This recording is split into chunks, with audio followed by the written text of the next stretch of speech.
సినిమాను గురించి ఏం చెప్పాలి? విష్ణు చెప్పినట్టు చాలా చెప్పాలి. ఇది ప్రజల సినిమా, మీ సినిమా. ఈ తరానికి ఏ తరానికి ఈ సినిమా ఎప్పుడూ కొత్తదే. భక్తిభావం, ఆ భక్తి ఎలా వచ్చింది, ఆ దూర్జటి మహాకవి ఎలా రాశారు, శ్రీ కాళహస్తీశ్వర మహత్యం అంటే ఏమిటి, దాన్ని ఇంతకుముందు ఎవరు తీశారు, మళ్ళీ ఏమిటి కొత్తగా చూస్తున్నారు వీళ్ళు అనేది ఈ సినిమాలో ఎంతో వ్యయ ప్రయాసలకు కష్టం. అంటే ఎంతైనా ఏదైనా ఏ సినిమా అయినా ఒకటి కష్టం. ఈ సినిమాలో అతిరథ మహారథులు పేరు పేరున కేరళ నుంచి, ఆంధ్ర నుంచి, మద్రాసు నుంచి, నార్త్ ఇండియా నుంచి, మన భారతదేశంలో 4 మూలన ఉన్నటువంటి మహానటులందరినీ తీసుకువచ్చి ఈ సినిమాలో నటింపజేశాం. వాళ్ళు ఏం చేశారు, ఎలా చేశారు అని చెబితే ఏదో డబ్బా కొట్టుకున్నట్టు అవుతుంది. ఎన్ని రోజులు ఇక్కడే ఉన్నాడు శరత్. అతని గురించి అతనిదే నాటామని. నేను పెదరాయుడు యాక్ట్ చేసిన సినిమా ఆయనదే.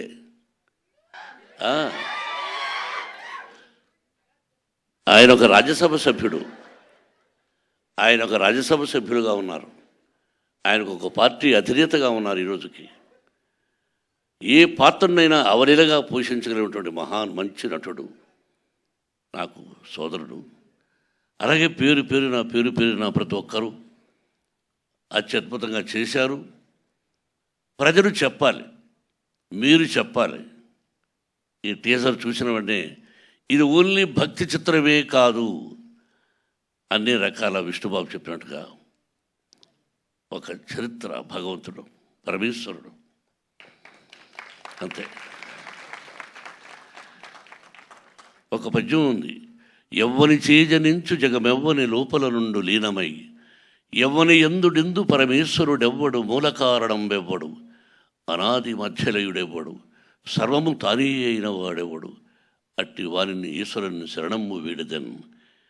అంటే అక్షరం ఎక్కడైనా అక్షర దోషాలు ఉండొచ్చేమో. ఇప్పుడు పెద్దవార శిక్షలో చదువుకున్నాం. మనందరికీ పరమేశ్వరుడే, బ్రహ్మ విష్ణు మహేశ్వరులు ఎలాగో పరమేశ్వరుడే అంతా. ఆయన ఆజ్ఞ ప్రకారమే మనం అంటుంటాం ఇళ్లలో, శివుడి ఆజ్ఞ లేనిది సీమైనా కుట్టదని. సామెతలు మనం వింటుంటాం, మన అమ్మా నాన్న చెప్పారు. అంతే, ఆయన పర్మిషన్ లేనిదే ఈ సినిమా తీసుంటాం. ఆ భగవంతుని ఆశీస్సులతో సినిమా తీసాం. మీరు ఇంకా ఎన్నో ఫంక్షన్స్ చూడాల్సి వస్తుంది కన్నప్ప ద్వారా. ఇంకెంతకంటే ఎక్కువ నేను మాట్లాడదలుచుకోలేదు. మీ అందరి ఆశీస్సులు నిర్మాతగా నాకని కాకుండా ముఖ్యంగా నా బిడ్డకు విష్ణుకి, విష్ణు టీంకి మీ అందరి ఆశీస్సులు కావాలని కోరుకుంటున్నాను. Thank you very much. Thank you.